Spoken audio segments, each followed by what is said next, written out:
This is from at Sean at NJ_Gooner32. Has Nintendo ever not offered something that you thought would sell well, such as a game, accessory, or service? Good seeing you at Too Many Games, Pat. Good to see you too, Sean. So, was there ever something that I guess Nintendo could have produced and sold that they didn't that you thought would have done well? It's an interesting question. A fucking Joy-Con with a D-pad. Oh yeah, that's a good one. Nintendo, you're killing me, Nintendo. A Joy-Con with a fucking D-pad is the most obvious thing in the world.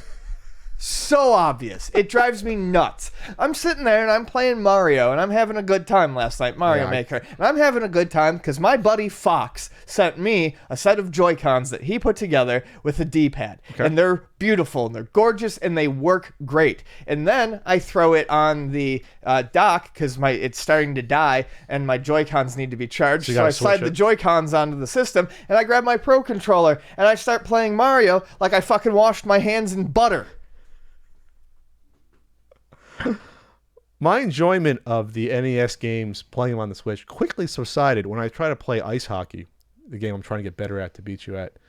And you cannot play ice hockey with the digital buttons. It's not a D-pad on the Joy-Con. You cannot. It's nearly impossible to do that, to play a game like that. You can't play a platformer with 4 buttons like that. It's worse than the PlayStation ones. At least the PlayStation buttons on the D-pad were like connected in the middle, kind of, you know? Yeah. The PlayStation buttons are great because they're flat here. They're arrows that all point in. Yeah. So they almost meet. But almost make a D-pad. But they slope down as well. They're flat for a little bit and they slope down. So your thumb slides around on them like a D-pad. So the people that created the fucking D-pad didn't want to put it on the. They wanted to sell their Pro controllers. I mean, that's all it was. No, the main thing is they can use it as 2 sideways controllers, but you still can with the D-pad. I use mine. I still tilt mine sideways for like Mario Kart. You can still press up, down, left, and right as A, B, X, Y. It's easier to get used to that than it is. Then they could have gave me a fucking piece of plastic to put on top to fake it. Then like the Wonder Coin.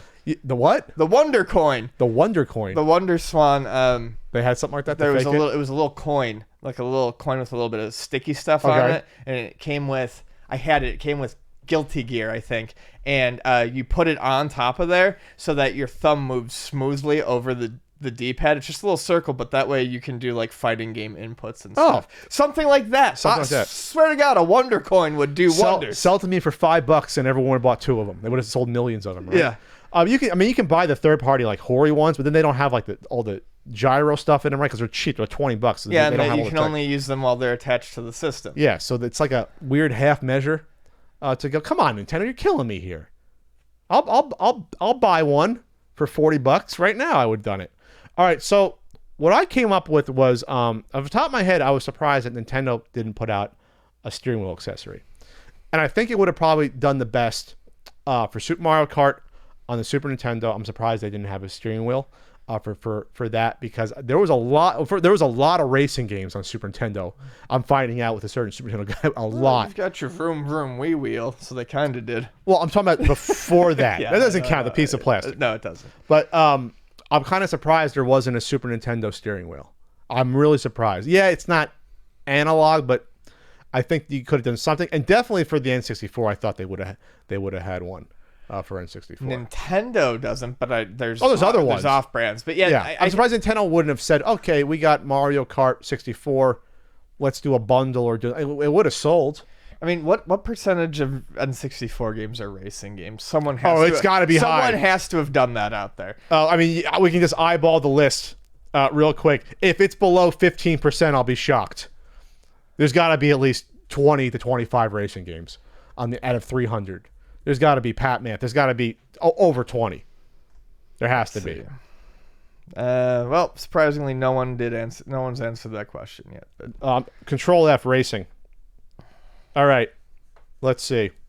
If we're not including, Aero Gauge. Lamborghini Automobile. It's 2. Top Gear. Beetle Adventure. Big Mountain 2000. California Speed, Carmageddon, That didn't come out here. It doesn't count. The 3 cruising games. Cruising USA, Cruising World. That's Japan. Excitebike 64, Diddy Kong Racing. Destruction Derby. F1 Racing from Ubisoft. Didn't come out here. Rush 2049, Excitebike, Rush 2. Excitebike 64. I said that one. Extreme G 1 and 2. F1 Grand Prix. F-Zero X. Wipeout 64, Ridge Racer 64, World Driver Championship. Hot Wheels. F1 World Grand Prix. Hydro Thunder. Micro Machine 64, Top Gear Rally and Top Gear Rally 2, Supercross 2000, Monaco Grand Prix, Road Rash 64, Lego Racers. Indy Racing 2000, Top Gear Overdrive, Mickey Speedway USA. Star Wars Episode 1 Racer. Micro Machine 64. Did we throw in did we throw in the South Park No, kart we racing didn't get there yet. South Park kart Monsters racing. Truck Madness. Multi-Racing Championship. NASCAR 99 and 2000. Penny Racers. Stunt Racer, we got Stunt Off-Road Racer. Challenge. Automobile Lamborghini, we got that one. Polaris Snowcross. What the fuck is that? It's Snowcross. Rally Challenge. So there's like, there could be over 30. There's a lot. There's a lot of these, yeah. So when Pat says it's a console for racing games and like first party games, yes, that's what the N64 is mostly. Holy shit. So anyway, Nintendo should have definitely released an official the one. 3 Rush games. We mentioned those? I said that, yeah. I said Rush San Francisco Rush and Rush 2049. Okay. And good old Stunt Racer, one of the hardest to find games. Yep. So yeah, they could have put out a steering wheel. I think it would have done well because if you owned an N64, you owned at least 1, if not 4, racing games probably. Didn't even matter if you liked it. You had them. No, because there was no other games to buy. They showed up. They would just congregate around your N64. You'd wake up in the middle of the night. They're rolling dice, having a drink. You bought Mario Kart, and then for some reason you wake up and a cruising game was there. Yep. Just came along for the ride. And maybe Mickey Speedway, out of a fever dream you picked up somehow. Is that a good game? I never played Mickey Speedway. People seem to enjoy it all right. I don't know if it's any good. People still play those games. You never hear about the regular sports games anymore, but those ones. All right, so they never did the steering wheel. That's my big one as we went through the roster to find the 50 fucking racing games there. That's on it. Anything else that you think Nintendo could have put out that they didn't? That they couldn't do that. I would say this. The Super Scope was terrible. It still sold well. If they put out a standard, they didn't want something that looked like a gun. Basically, if they put out a standard like Justifier type of Nintendo weapon for Super Nintendo, that would have sold gangbusters. It would have done. I don't know why. And they didn't do anything for N64. That's right. I don't know why the Super Nintendo. I don't know why Nintendo and Sega both decided to make shittier light guns. Is the Menacer that bad? The Menacer's bad, and the Super Scope is not. At least you can use it as a pistol, though. Yeah. The Menacer. It's still big and clunky. But both of those are using that IR fucking sensor shit on top, and I don't know why they did that because it's less fucking accurate than the old bling bling bing bing light guns were. Well, it's probably you can do faster inputs than the light thing because it. Yeah, I mean you could probably hold down. That's exactly. It's faster input. Rapid fire. Yeah, you couldn't do like Revolution X or T2 Arcade with a zapper. Because you can't do Operation Wolf with it, it's hard to play. Yeah. Or Chiller, 2 players, it's impossible. That's probably why.